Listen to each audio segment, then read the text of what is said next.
We were just a bunch of kids. We were playing together in summer hockey, and obviously we were some of the best kids around from the lower mainland. For our age group, it was the team to be on. They were kind of the dominating team. Some of the best years of our lives playing hockey together, and you know, the friendships we made, you know, playing with all those guys, it was a lot of fun. It's amazing how we all played together as kids, and now we're all playing together as adults.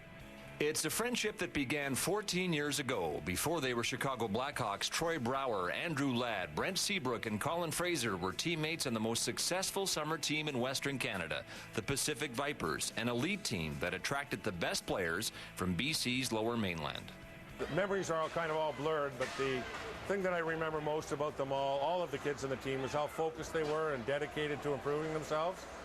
Each year they came back and were determined to get better, and they did.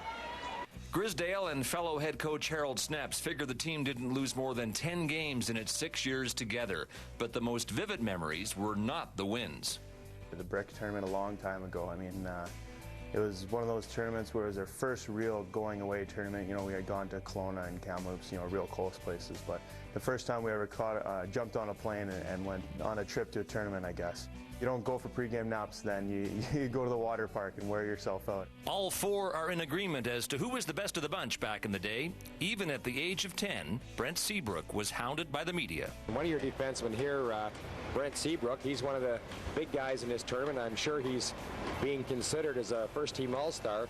Just to keep the goalie secure in the net and don't let anybody take any whacks at him. And when you say don't let anybody take any whacks at him, you guys tie them up, or do you try to push them right out of the way? Push them right out of the way or tie them up. And that's pretty easy for you to do because you're a pretty big guy. Siebes is probably always the one. Him and Fraz are probably the two guys that were pretty dominant growing up. Seabrook more than most. I mean, he was always one of our best players. You know, he was one of the biggest kids. He could skate the best and had a great shot. Because he was so big, he's a little top-heavy, and he fell over quite often when he would wind up and take one of those big howitzers.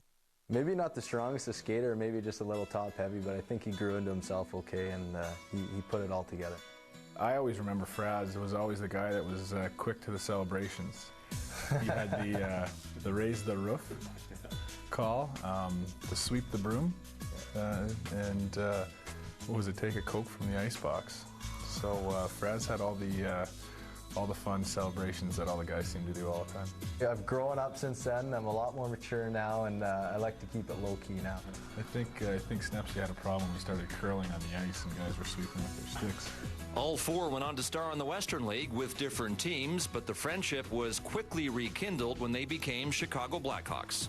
You always make friends in hockey, you know, but along the way, kind of as kids after we stopped playing, everyone goes their separate ways. You kind of lose touch, but then a little bit, I guess. But then it all comes back full circle, and you know, we regain that friendship. I'm proud of what they've achieved.